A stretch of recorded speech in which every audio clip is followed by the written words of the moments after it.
This video was brought to you by SlideBean Founders Edition. Get help from our team in your pitch deck, your financial models, and your fundraising. Sign up with the link in the description. In life, there are some hard questions like Pepsi or Coke, or iPhone, Android, Mac versus PC. But when it comes to music and podcasts, it seems the answer is pretty clear. Spotify is king. How did this small company beat out giants like Apple at their own game? We'll tell you all about it in this episode of Company Forensics.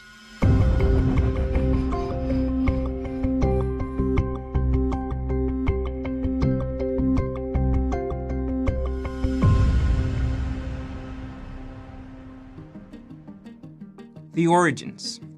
In 2006, back when listening to music was either expensive or illegal, Swedish entrepreneurs Daniel Ek and Martin Lorentzon wanted to make music more accessible through streaming, so Spotify was born. But they needed to have record labels on their side, otherwise the app would have very little to offer. Fortunately, the music industry also needed to shed the vestiges of the past. Ek asked the labels to open up, and they did, at a price. By 2009, multiple record labels owned 20% of the company. But for Spotify, this meant money, and the guarantee that Spotify would have mainstream music. They launched in 2008 with both a free service and a paid subscription. But Spotify got their big boost in 2009, when Mark Zuckerberg updated his Facebook status with, "Spotify is so good." At that time, Spotify wasn't even available in the US. Talk about hype. Li Ka-shing, one of Facebook's leading investors, had his eyes set on the app, and Zuckerberg was trying to venture into music. Spotify finally launched in the US in 2011, but with reduced features for free users. You see, the four major labels in the US believed in Spotify, but they wanted it to be solely for paid users in the US, which wasn't feasible in Spotify's view. The company took to other strategies, such as an integration with Facebook, as people could now use their profiles to create Spotify accounts in seconds. However, competition in the US was fierce, with software like Pandora or Rhapsody and Last.fm. Success and problems. Let's take Pandora. It was a free music streaming service that relied heavily on ads. Spotify, on the other hand, offered a paid membership which eliminated ads. Behind plenty of features and a smooth, engaging platform was Ek's obsession with excellence. He wanted the best listening experience to convince users to pay the monthly $10. After all, that's how he had gotten 1 million paying subscribers by March 2011. He aimed to replicate that success in the US. While ad-free music is the best music, Spotify also offered more mobile tools like playlists and storing songs, which Pandora didn't. And the US loved it. The app went from 1 million paying users in March of 2011 to 2 million by September of that year. The brand also became a staple in American culture. Barack Obama launched his playlist before the 2012 election. Coca-Cola partnered with the giant, and even Metallica launched its entire catalog on Spotify. All this meant that by December of 2012, Spotify already had 1 million paying subscribers in the US alone. But democratizing music, as Ek once said, wasn't a smooth ride, especially for artists. You see, Spotify pays the owner of the rights about $0.006 to $0.0084 per play. The owner then splits up the money between the label, artists, producers, etc. Artists didn't like that. In 2011, Adele and Spotify couldn't agree on the release of her album 21, so the singer chose Rhapsody instead, exclusively for paying subscribers.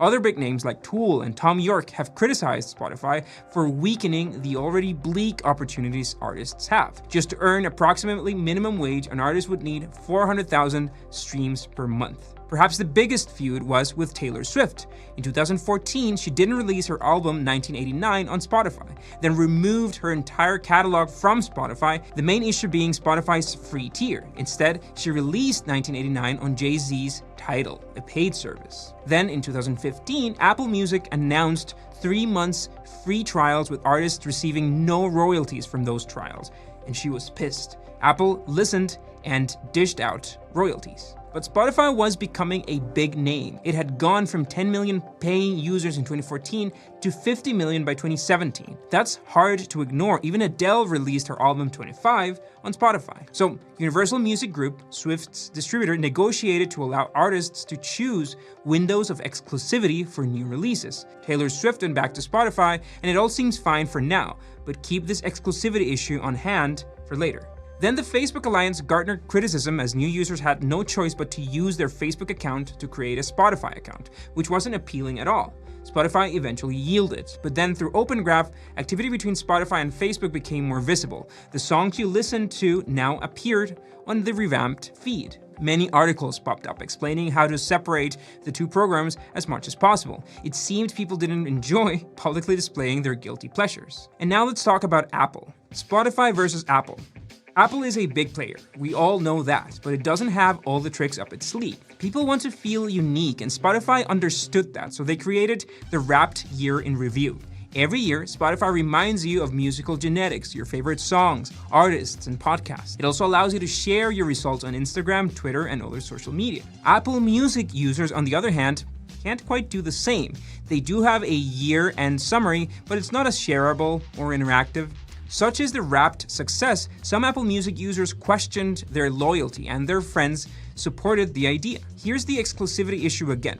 Apple Music traditionally worked, to great success, with exclusive content with artists like Frank Ocean, Drake, and Taylor Swift. Drake even broke several records by having View's album only in Apple Music, except 4 songs for a determined period. But the music industry had a love-hate relationship with exclusivity, as it affects revenue. Yes, a launch with Apple means heaps of dedicated marketing, but fewer listeners in the end. Artists like Kanye West criticized this, saying exclusivity was fucking up the music game.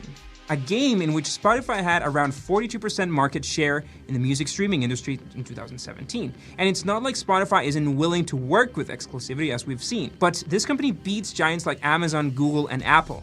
How? Well, it's about numbers and features. Spotify changed the way people consumed music through several critical elements. It was no longer about a long-awaited album, but rather a steady flow of unlimited music that appealed explicitly to each listener. Take the Discover feature, a series of machine-generated playlists that follow a carefully constructed process in which Spotify takes what you listen to regularly and looks to other users and their listening history to match those songs. Then it navigates the web to gather more information about specific songs and lyrics. Finally, it analyzes the songs you hear to find similar tracks in tempo, beat, and genre. In a 2017 internal report, Spotify stated that machine-generated playlists comprised more than 30% of all listening activities. So Spotify pretty much has figured you out. Don't be shocked if it recommends therapy when you play sad songs over and over again. And artificial intelligence doesn't end with music. Podcasts. 2020 has seen the rise of other forms of entertainment, mainly due to the lockdown, one of which is the podcast. On a year-on-year basis, Spotify podcast mentions have increased by 67%, while Apple's rose 45%. The company's venture into podcasts began in 2015. From the start, it invested heavily. Then, in 2018, it opened its podcasts for Spotify to creators all over the world. Why open it up? Well, in 2017, Apple had a 55% market share of podcast content, but it was only available in 20% of devices worldwide. So the rest of the market is up for grabs. Then they invested heavily in purchasing giants Gimlet and Anchor, two relevant podcast networks, for $340 million. The result? Well, now Spotify hosts over 1 million different podcasts, more than any other software in the world. Users have gone from 131 million in 2017 to 286 million in 2020, and total revenue doubled. But Spotify came in very late to the podcast game, which had always been under Apple's control. So what was the difference? According to a Nieman lab, there are critical differences between the two. Spotify users leaned more towards entertainment, while Apple podcast users focused more on news. Then there's availability. With over 1 million podcasts and advanced AI, the chances of finding other podcasts interesting are higher with Spotify. While with Apple, it's harder for lesser-known podcasts to appear in the featured section. And then there's integration. With Spotify, both podcasts and songs are available within the same app, rather than having two separate apps. X's obsession for seamless, integrated, high-quality listening pays off. Add to that the latest AI and data analysis, and Spotify has a winning combination. The future. Spotify isn't home free, especially when it comes to money. The famous free to paid user churn is still a challenge. They did see profit in 2019, but projections indicated it wouldn't last, and it didn't. In 2020, so many advertisers withdrew that it failed to meet revenue expectations, and this was a company that didn't rely entirely on ads. Their average revenue per user also declined 9% year-on-year. Some experts consider this decline is due to the company's expansion to markets in which it charges less per month, but they also warn that ad revenue will be critical for Spotify. As they focus on podcasts, which are free for all users, ads become a big part of the business. Then there's the technological side to it. Yes, Spotify is at the forefront of AI and user experience, but competition is getting stiffer. All those big names are trying to catch up, but Spotify has an ace up its sleeve. Yes, they dominated music, now they're going after the video market. Both free and paid users will now be able to watch videos from select podcast creators, contrary to YouTube, in which only paid subscribers can enjoy such content. For users, it means more content for creators, more options. For the competition, it's yet another challenge. For now, Spotify knows us too well, and that's bad, but perhaps they have a song to make us feel better. So what is your favorite app, and where do you listen to your music and your podcasts? We might be launching a podcast soon, so we want to know. Let us know in the comments, and don't forget to hit that subscribe button. See you next week.